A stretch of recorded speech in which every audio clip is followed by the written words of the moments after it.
Bir алым bir жаштардын алдынан өтүп калат. Ал жаштар такыр bir болбогон иштер менен алек болуп отурушат экен да. Чогула турган жерлер көйүп калды. Туруп алып эле 4-5 киши эле туруп алып сүйлөшүп отуруп эле. Иши жокчу. Умар хатта куур ичкен ошолорду.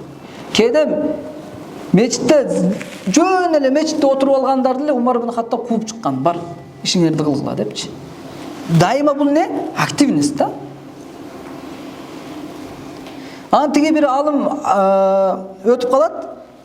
Жамалдин Касими деген алым өтүп калат жаштардын алдынан. Ал бекерчи нерселер менен алек болуп отурат. Анан ушундай bir сөзүн айтат да. Аттин ушу убакыт бирөөдөн сатып алынып сатылса депчи. Мен шулардын убактыларын сатып алат элем дейт да. Бекер кетирип аткан убактыларын мен азыр шулардан сатып алат элем дейт. Жөн эле сүйлөшүп отурушат дейт да. Бирок андай эмес экен да, убакыт сатылбайт, убакыт берип турулбайт. Убакыт кете берет да.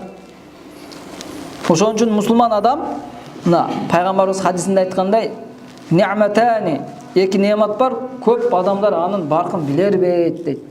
Ошолордун бири не? Ден соолук, экинчиси бош убакыт дейт.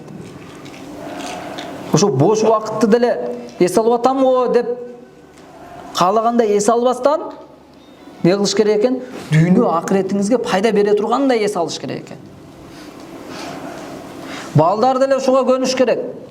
Өзүбүз деле ушуга үйрөнүш керек да.